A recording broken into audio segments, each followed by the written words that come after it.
નમસ્કાર, સીએનબીસી બજારના ખાસ રજૂઆતની અંદર તમારું સ્વાગત છે. ક્વાર્ટર 4ના રિઝલ્ટ્સની શરૂઆત કરવા જઈ રહ્યા છે આપણે આવનાર જે અઠવાડિયું છે ત્યાંથી. અને જે પ્રમાણે આપણે જાણીએ છીએ સૌથી પહેલી શરૂઆત થશે આઈટી કંપનીઝના રિઝલ્ટની સાથે. તો એની જ થીમના બેસિસ ઉપર આપણે આજે આ શો કન્ડક્ટ કરી રહ્યા છે, જેમાં આઈટી કંપનીઝના રિઝલ્ટ્સ કેવા હોવા જોઈએ એ તો ડિસ્કસ કરીશું જ. સાથે જ કયા ચેલેન્જીસ છે જે આ વખતે આઈટી કંપનીઝ ફેસ કરી રહી છે, ગ્લોબલ કંપનીઝની કમ્પેરિઝનમાં ડોમેસ્ટિક કંપનીઝ કેવી રીતના પરફોર્મ કરતી દેખાઈ રહી છે, આગળ શું વિઝન સેટ થઈ રહ્યું છે અને કેવી રીતના ધ્યાન રાખવું જોઈએ, આ બધા જ પેરામીટર્સ વિશે ડિસ્કશન કરીશું. મારી સાથે આ ડિસ્કશનની અંદર અત્યારે પાર્ટિસિપેટ કરી રહ્યા છે અસીમ મહેતા એન્ડ એસોસિએટ્સના અસીમ મહેતા. તો એમના જે એક ઓવરવ્યૂ છે ત્યાંથી શરૂઆત કરી લઈએ. અસીમ સર, સ્વાગત છે શો ઉપર. Very good afternoon. અને સૌથી પહેલાં શરૂઆત ત્યાંથી જ કરીએ જે પ્રમાણે માર્કેટ્સની અંદર આપણે આઈટી નેમ્સ માટે એક ફેન્સી જોતા હોઈએ છીએ. જનરલી આઈટી કંપનીઝ લીડ લે છે રિઝલ્ટ્સ માટે પણ, અને જે પ્રમાણે ગ્રોથ ડિલિવર કરે છે, પ્રીમિયમ વેલ્યુએશન્સ પણ એટલા જ એન્જોય કરે છે. તો સૌથી પહેલાં આખા FY22ના એક પિક્ચરની વાત કરીએ. બારિંગ ક્વાર્ટર 4, અત્યાર સુધીનું પરફોર્મન્સ કેવી રીતના તમે વિટનેસ કર્યું છે, ક્વાર્ટર 4ની અપેક્ષા ઉપર તો ડિસ્કશન કરીશું જ, એટ લેન્થ કરીશું, બટ અત્યાર સુધીનું આઈટી કંપનીઝ માટેનું વિશ્લેષણ આપનું કેવી રીતના બને છે? ગુડ આફ્ટરનૂન દીદી. સૌપ્રથમ જે રીતે ઇન્ફોર્મેશન ટેકનોલોજી આખી જે ઇન્ડસ્ટ્રી આપણે ત્યાં ગ્રો થઈ છે, અને આપણે જે પ્રમાણે વાત કરી કે સ્વાભાવિક રીતે જે કંપનીઓ અત્યારે આપણી લીડિંગ કંપનીઓ છે વર્લ્ડમાં, અને જે પરફોર્મન્સ છે એ પણ એક બહુ સારું રહ્યું છે. છેલ્લા એક વર્ષની જો વાત કરીએ આપણે તો બે ફેક્ટર ઇન્વર્સ થયા. પેન્ડેમિકના જ્યારે પણ ઇસ્યુ ઉભા થયા, અને જો ઇન્ડિયન ઇકોનોમી ખાસ કરીને જો આપણે સર્વાઈવ થયું હોય તો that credit goes to information technology IT સેક્ટરને જવું જોઈએ. કારણ એક જ છે કે એના કારણસર આપણા જે ડિસ્ટ્રપ્શન કહીએ વર્કમાં એમાં બહુ જ ઓછું આવ્યું, અને એ કારણસર કંપનીઓનું કોન્ટ્રીબ્યુશન પણ ઘણું સારું રહ્યું. અને બીજી વસ્તુ એ છે કે જે આઈટી સ્પેન્ડિંગ તે ઉત્તરોત્તર આપણા દેશમાં વધી રહ્યું છે, એ કારણસર કંપનીઓને પણ પોતાના માર્કેટ શેર વધારવામાં ખૂબ મોટું બેનિફિટ થયો છે. બીજી બાજુ વર્લ્ડની વાત કરીએ તો વર્લ્ડમાં આપણા આઈટી સેક્ટરનું જે પ્રમાણ છે એ એટલું મોટું રહ્યું છે, કારણ કે તમે આઉટસોર્સિંગના બિઝનેસ જો તો લગભગ 56% of the world outsourcing market ભારતની કંપનીઓ ધરાવે છે. એટલે ઓવરઓલ એક સ્ટ્રોંગ ફૂટિંગ ઉપર આપણી કંપનીઓ કામ કરી રહી છે.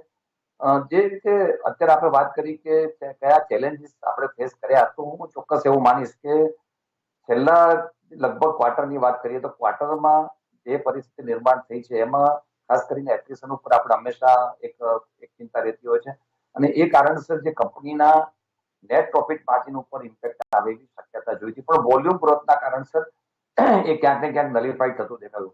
હવે જે મેઇન વસ્તુ થઈ છે કે સપ્ટેમ્બર 2021માં જીએસટી જે ગુડ્સ અને સર્વિસ ટેક્સનું ક્લેરિફિકેશન આવ્યું, એ પછી કંપનીઓ માટે એક પોઝિટિવ ન્યૂઝ એ થયા કે એમનું જે રિફંડ લેવાનું હતું એ બહુ ઇઝી પડ્યું, કે જે પહેલા સમયમાં ક્લેરિટી ન હોવાથી ઘણી બધી કન્ફ્યુઝન ઊભું થતું હતું. એટલે એ ક્લેરિટી આવી. બીજી બાજુ વિઝાની કોસ્ટ થોડી વધી છે, અને એ કારણસર કંપનીઓને ઇફેક્ટ નેટ લેવલે આવી શકે છે. પણ મેં જેમ કહ્યું પ્રમાણે IT spending as a whole ઘણું સારું વધ્યું છે, અને એ કારણસર આ બધા નેગેટિવ ફેક્ટરને રિકૂપ કરવામાં કંપનીઓ કેપેબલ બનેલી છે. એટલે બહુ સ્ટ્રોંગ ફૂટિંગ ઉપર આપણી કંપનીઓ વર્ક કરી રહી છે. અને જે રીતે વેલ્યુશન્સની વાત કરીએ તો પ્રીમિયમ વેલ્યુશન્સ કદાચ નહીં કહું, પણ જે લાર્જ કેપના જે કંપનીઓ છે, કારણ કે કન્સિસ્ટન્ટ ગુડ પરફોર્મન્સ કંપની આપી રહી છે, તો સ્વાભાવિક રીતે જે વેલ્યુશન એમને ફેસ થવું જોઈએ એ ડેફિનેટલી ફેસ થયું છે. મિડ કેપમાં આપણે ચર્ચા કરીશું, પરંતુ મિડ કેપના વેલ્યુશન્સ એક સમયમાં બહુ મોંઘા હતા in comparison to large cap, એટલે આપણે કરેક્શન જોવા મળ્યું હતું. પણ ઓવરઓલ મને એવું લાગે છે કે જે રીતે આ બધી લીડિંગ કંપનીઓ જોબ ઓપોર્ચ્યુનિટી આપી રહી છે, એવું એક એસ્ટિમેટ છે કે 2022માં વિપ્રો, ટીસીએસ અને ઇન્ફોસિસ ત્રણની જ વાત કરીએ તો લગભગ 1 લાખ જોબ નવી ઓપોર્ચ્યુનિટી ક્રિએટ કરે એવી શક્યતા છે. એટલે આઈ મીન તમે જો ઇવન આપણે જે જીડીપીની વાત કરીએ ભારતના જીડીપી, તો ભારતના જીડીપીમાં લગભગ 9.5% આઈટી સેક્ટરનો કોન્ટ્રીબ્યુશન છે, which is very much remarkable. એટલે from growth point of view, from employment point view, from earning અને ટેક્સના એંગલથી આ બધા ઉપર કંપની ડેફિનેટલી એક સારું પરફોર્મન્સ ધરાવી રહ્યું છે. તો ઇવન આપણે સ્ટોકના રિટર્નની વાત કરીએ તો રિટર્ન પણ ઘણા સારા મળ્યા છે. આઈ થિંક તમે આઈટી સેક્ટરની આખી ચર્ચા કરીએ આપણે તો લગભગ 30% જેટલા રિટર્ન્સ આપણને એક વર્ષમાં જે મળ્યા છે.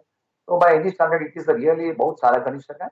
એક એમ કહેવાય કોન્ફિડન્સથી, રિઝાઇલન્સથી અને ગ્રોથ, આ ત્રણે આ કંપનીઓમાં એને પરફોર્મ કરી રહ્યા છે. બિલકુલ એની પર આપણે ખાસ ધ્યાન રાખતા રહીશું અને આગળ એકચ્યુઅલી ચર્ચા બી કરીશું બાકીના પેરામીટર્સની. આઈડીબીઆઈ કેપિટલના આઈટી સેક્ટરના લીડ એનાલિસ્ટ દેવાંગ ભટ્ટ પણ હવે આપણી સાથે આ ચર્ચાની અંદર પાર્ટિસિપેટ કરી રહ્યા છે. દેવાંગજી, સ્વાગત છે આપનું બી શો ઉપર. અને મારે તમારી પાસેથી શરૂઆત એ જ કરવી છે. પાછળ એક વર્ષમાં પરફોર્મન્સ સારું હતું, અગ્રીડ, આઈટી કંપનીઝ માટે નિયરલી 30% સુધીના રિટર્ન્સ ડિલિવર થયા છે. બટ એની સામે યર ટુ ડેટ નજર કરીએ લગભગ 90% સુધીનો ડ્રોપડાઉન આવી ચૂક્યો છે. ઘણું રનઅપ કરી ચૂક્યા હતા, ત્યાંથી હવે આ માર્જિનલી એવું ક્વાર્ટર છે જ્યાં આપણે થોડું ઘણું જે સેન્સ જોઈ રહ્યા છે ઇન ટર્મ્સ ઓફ ડિમાન્ડ, હવે અત્યાર સુધીની જે હતી એના કરતાં સ્લાઇટલી પેસ ડાઉન થશે. એક આઈડિયા તમારી તરફથી, કેમ કે આપણે પાછલા 2-2.5 વર્ષ એવા જોયા છે જ્યાં આઈટીની અંદર ભરપૂર જોશ હતો અને ઘણા સારા નંબર્સ બી પોસ્ટિંગ થતા દેખાયા હતા. તમારું એનાલિસિસ શું કહે છે? એક કમ્પેરેટિવ એનાલિસિસ કરીએ આ કોવિડને બાકાત કરતા, એ પહેલાનું પ્રી પરફોર્મન્સ અને આ વખતે હવે વસ્તુઓ સ્ટેબિલાઇઝ થઈ ચૂકી છે ત્યારબાદનું પરફોર્મન્સ, કેવી રીતે કમ્પેરેટિવ કરી રહ્યા છો એને? Thank you. જો હું કહેવા માંગુ છું કે તમે લાસ્ટ ક્વાર્ટર તમે જોશો તો લાસ્ટ ક્વાર્ટર બહુ વીક ક્વાર્ટર હતું, છતાંય વીક ક્વાર્ટર હોવા છતાંય બધી કંપનીઝે ખૂબ સરસ રિઝલ્ટ આપ્યા છે. તો હવે આ ક્વાર્ટર બી વીક જ હોય કંપનીઓ માટે, આઈટી કંપની. બટ અને બીજો છે કે લાસ્ટ ક્વાર્ટરનો બેઝ બહુ મોટો હતો, એટલે આ ક્વાર્ટર થોડુંક તમને ડીપ જેવું લાગે કે કમ્પેરેટિવલી જે પ્રીવિયસ ક્વાર્ટરમાં જે ગ્રોથ હતો એની કરતાં થોડોક ઓછો ગ્રોથ દેખાય. પણ તમે આ પ્રીવિયસ ક્વાર્ટર જુઓ સેમ Q4માં, તો એના કમ્પેરિઝનમાં Q4 બધા કમ્પેરેટિવલી સારું આવશે. તો ઓન એન એવરેજ તમે અગર લાર્જ કેપ જો તો it will grow at 2.6 to 2.8 time, મતલબ 2.6 QOQ યા 4% QOQ ના રેન્જમાં ગ્રોથ હશે. તો which is a very good growth, considering કે ये આ બહુ જ વીક ક્વાર્ટર હોય છે. ઇવન મિડ કેપ્સ બી એવા જ રેન્જમાં 2.3 to 4.8% QOQ માં ગ્રોથ છે. તો ઓવરઓલ આ ક્વાર્ટર એ બહુ સારું ક્વાર્ટર ગણી શકાય એમ. અને માર્જિન વાઇઝ હા થોડોક જેમ પ્રીવિયસ રેપ્રેઝેન્ટેટિવે બી કીધું કે એટ્રિશન છે, માણસો મળતા નથી, પ્લસ એ લોકોને હાયરિંગ વધારે કરવું પડે છે. અને હવે શું થયું છે કે જેમ કોવિડ થોડું ઓછું થયું છે તો ટ્રાવેલિંગ ને ફેસિલિટી કોસ્ટ એ બી ઇન્ક્રીઝ થાય છે, તો એના લીધે માર્જિન્સ પર થોડા પ્રેશર આવી શકે એમ છે. Okay, agree. અચ્છા, એક વસ્તુ, કેમ કે આપણે માર્જિન્સની ઉપર ડિસ્કશન કરી રહ્યા છીએ, અસીમ સર, હું ત્યાંથી જે પોઈન્ટ પિકઅપ કરી રહી છું કે અટ્રિશન હું અગ્રી કરું છું, એ વસ્તુ થોડીક વધારે પેઇન પોઈન્ટ બની રહી છે આઈટી કંપનીઝ માટે. બટ એની સામે ડિમાન્ડ ઘણી સારી ક્વોન્ટમમાં વધી રહી છે. ઇનફેક્ટ ગાર્ટનરના જે ફોરકાસ્ટ બની રહ્યા છે વર્લ્ડ વાઇડ આઈટી સ્પેન્ડિંગ માટે ઓલમોસ્ટ $4.4 ટ્રિલિયન સુધીના છે 2022ની જ જો વાત કરીએ તો.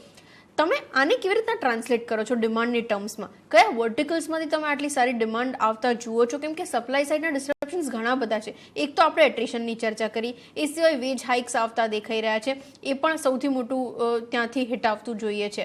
અને થોડુંક જે ટ્રાન્ઝિશનિંગ મેં વિટનેસ કર્યું છે એ લાર્જ કેપ કંપનીઝમાંથી હવે મિડ કેપ્સ અને રાધર જે સ્મોલર કેપ કંપનીઝ છે એની અંદર પણ થોડું ઘણું જે ટ્રાન્સલેશન દેખાઈ રહ્યું છે એ વિટનેસ થાય છે. તમે એ વસ્તુને અગ્રી કરો છો? અદિતિ, સૌપ્રથમ જે આપણે વાત કરી કે આઈટી સ્પેન્ડિંગ જે વધી રહ્યું છે અને ગાર્ટનર્સના જે રિપોર્ટ્સનો પણ આપણે જિક્ર કર્યો, ભારત દેશમાં 2022માં લગભગ 7,60,000 કરોડ જેટલું આઈટી સ્પેન્ડિંગ વધે. હવે આઈટી સ્પેન્ડિંગમાં આપણે જાણીએ છીએ ઘણા બધા ઇન્ગ્રેડિયન્ટ છે અને અલગ અલગ કંપની પોતાની એમાં એક યુએસપી ટાઈપનું સિસ્ટમ છે. હવે મેઇન વસ્તુ એ છે કે આપણે આઈટી એઝ અ હોલ વાત કરતા હોઈએ જ્યારે પણ, તો એમાં પહેલું જે મોટું contribution it is coming from the software spending. અને ભારતમાં પણ સોફ્ટવેર સ્પેન્ડિંગ બહુ જ એપ્રોક્સિમેટલી લગભગ 7% પર્સન્ટેજથી આપણે ગ્રો કરી રહ્યા છીએ. એટલે એટ્રિશન છે, કોસ્ટ વધી રહી છે અને જે નવા એમ્પ્લોયમેન્ટની કોસ્ટ છે એ પણ વધી રહી છે. પણ વિસાવી જે વોલ્યુમ ગ્રોથની વાત છે, કારણ કે આજે આપણે જે ક્લાઉડ સર્વિસીસમાં ભારતના લગભગ મારા ખ્યાલથી નોટ રોંગ સારા એવા 6 લાખ જેટલા આપણા આઈટી પ્રોફેશનલ્સ છે કે જે આપણે એક મોટું માર્કેટ શેર ધરાવીએ છીએ. ઓલમોસ્ટ આઈ થિંક એપ્રોક્સિમેટલી લગભગ 60% જેટલું આપણે માર્કેટ એમાં કંટ્રોલ કરીએ છીએ. તો એ સંજોગોમાં બિઝનેસ એક્વાયરી એક્વાયર કરીએ એમાં બહુ મોટી ઇમ્પેક્ટ આવી બી શક્યતા મને ઓછી છે. On the country we will grow very well. એટલે જે આ એક નેગેટિવ પોઈન્ટ છે, ક્યાંક ને ક્યાંક ડિસ્કાઉન્ટ થતો દેખાશે. પણ જે આપણે વાત કરી કે મિડ કેપ અને સ્મોલ કેપ, મિડ કેપમાં એ ઇમ્પેક્ટ કેટલી આવશે, મારી દ્રષ્ટિએ મોટી કંપનીઓને રિટેન કરવું થોડું કમ્પેરેટિવલી ઇઝી પડે છે, because they are very, I mean એ લોકોની જે એમ્પ્લોયમેન્ટની પોલિસી છે ઘણી રોબસ્ટ છે, અને એ કારણસર it is very easy for them to written the professionals.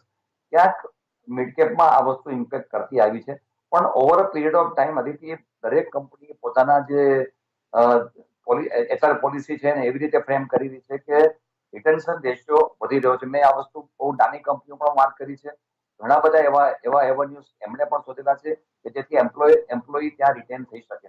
પણ બીઈંગ અ હાઈલી ગ્રોથ કહી શકાય એ ટાઈપની ઇન્ડસ્ટ્રી છે, એટલે એટ્રિશન ને તમે બહુ અવોઇડ નહીં કરી શકો. This I mean routine practice રહેશે. પણ મેં જેમ કહ્યું પ્રમાણે રિટર્ન કરવા માટેની પોલિસી કંપનીઓ એડોપ્ટ કરતી આવી છે, અને એની ઇમ્પેક્ટ આપણને દેખાઈ ગઈ છે. પણ વોલ્યુમ ગ્રોથ આ બધી વસ્તુને ક્યાંક ને ક્યાંક મિટિગેટ કરતી દેખાશે, મને એવું લાગે. રાખતા રહીશું. અચ્છા દેવાંગ, આપની પાસેથી એક વસ્તુ મારે એ બી સમજવું છે, કેમ કે હવે ટ્રાવેલ રેસ્ટ્રિક્શન્સ થોડા હટવા માંડ્યા છે, તો ત્યાંથી પણ એક થોડુંક સ્લાઇટ સાઇન્સ હશે જે આપણે ટર્નઆઉટ થતા જોઈશું. તમે કયા વર્ટિકલ્સની અંદર એક્સપેક્ટ કરી રહ્યા છો કે આ પરફોર્મન્સ થોડુંક બેટર ટર્નઆઉટ થાય? કમ્યુનિકેશન્સ પણ છેલ્લા 2 કે 3 ક્વાર્ટર ઓનવર્ડ્સ આપણે વિટનેસ કર્યા છે, થોડુંક સ્લગિશ હતું, જે કદાચ હવે પિકઅપ થાય. તમારા તરફથી આ એક સેગમેન્ટ વાઇઝ કેવી રીતના ગ્રોથ વિટનેસ થવો જોઈએ એના ઉપરનું એનાલિસિસ. જો તમે અગર ગ્રોથ જોશો તો ગ્રોથ એક્રોસ ઇન્ડસ્ટ્રીઝ છે, અને બીએફએસઆઈ, હાઈટેક, રિટેલ અને ટ્રાવેલિંગ ટ્રાન્સપોર્ટ હવે ઉપર આવશે. એ બધામાં everybody is investing in cloud. તો તમે અગર ક્લાઉડને જોશો તો એઝ ઓફ નાઉ ક્લાઉડ એક 3-4 વર્ષની ઓપોર્ચ્યુનિટી છે. ખાલી 30-40% વર્કલોડ હજી સુધી પબ્લિક ક્લાઉડમાં થયું છે. પહેલા 20% હતું 18 મહિના સુધી. તો તમે જોશો કે હવે ક્લાઉડ પછી બધા હાઇબ્રિડ ક્લાઉડમાં જશે, પછી ત્યાંથી એ લોકો ડેટા અને એનાલિટિક્સમાં જશે, અને ત્યાંથી પછી એક ત્રીજો ઓપોર્ચ્યુનિટી જેમ કે બ્લોકચેન, ઇન્ડસ્ટ્રી, સાયબર સિક્યોરિટી, આ બધામાં જશે. તો આ ઓપોર્ચ્યુનિટી જે છે એક multi year kind of N opportunity છે, એક આખા ડિકેડની ઓપોર્ચ્યુનિટી છે, અને it will be across vertical. ખાલી હમણાં જે નિયર ટર્મમાં જે ઇશ્યુઝ છે, જેમ કે આ રશિયા યુક્રેનનો કોન્ફ્લિક્ટ છે, અને આખા ગ્લોબલમાં બહુ હાઈ મોંઘવારી છે, તો એ મોંઘવારીનો જે ઇમ્પેક્ટ છે એ થોડા વર્ટિકલ્સમાં દેખાશે. અને મોંઘવારીનો સૌથી મોટો ઇમ્પેક્ટ તમને મેન્યુફેક્ચરિંગમાં દેખાય. તમને મોંઘવારીનો ઇમ્પેક્ટ બીએફએસઆઈમાં એટલું નહીં દેખાય, પણ રિટેલ છે, મેન્યુફેક્ચરિંગ છે, આ બધામાં જોશે. અને especially on the European side, તો એ લોકોના પોતપોતાના બજેટ જે છે એ નિયર ટર્મમાં થોડા ઓછા કરશે, અને એ લોકો બહુ કોશિયસલી ચાલશે. તો આમાં અગર તમે લાર્જ કેપ્સ જુઓ, જેમાં બહુ બધા લોકો બહુ બધું આઉટસોર્સિંગ મોટું પાયે કરી નાખશે over a period of time, કારણ કે એ લોકોને કોસ્ટ આપો, તેમાં લાર્જ કેપ્સને થોડોક વધારે બેનિફિટ.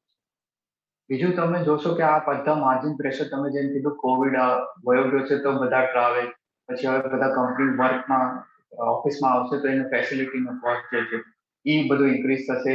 અત્યારના એટ્રિશન ઇન્ક્રીઝ થશે. બીજું વસ્તુ છે, આ રશિયા યુક્રેન ક્રાઇસિસના વધીથી 50,000 લોકોની ડિમાન્ડ વધી છે, જે ઇન્ડિયા હેઝ ટુ કેટર. તો એના માટે બી તમારે સપ્લાય સાઇડ હજી બી ઇશ્યુ આવશે. તો એ બધા તમારા માર્જિન્સને હેડવિન્ડ્સ તરીકે આવશે. ટેલવિન્ડ છે, તમે પોતાના કંપનીમાં કઈ ઓપરેશનલ એફિશિયન્સી લાવો, કે તમે રૂપી ડેપ્રિસિએશન હોય એના લીધે તમને થોડોક ફાયદો થાય. તો આ બે ટેલવિન્ડ છે. તો મારું માનવું છે કે તમે એમ કન્સિડર કરો કે બે વસ્તુ છે, ડિમાન્ડ બહુ હાઈ છે, માર્જિન્સ પર પ્રેશર છે, અને એનાલિસ્ટે બહુ સારા પ્રોજેક્શન કરી રાખ્યા છે, અને વેલ્યુએશન ઓલરેડી હાઈ છે. તો અમારું મંતવ્ય એ છે કે we should be cautiously optimistic on the sector. જેમ કે લાર્જ કેપમાં we would prefer Infosys, and in terms of mid cap we would prefer Birlasoft and Zensar, જેનું યુએસ પ્રેઝન્સ વધારે છે, અને they have far better place in values. Okay, બિલકુલ એની પર ધ્યાન રાખતા રહીશું. ક્વિક બ્રેક લઈ લઈએ, બ્રેક બાદ પાછા ફરીને આ ચર્ચાને આગળ વધારીશું.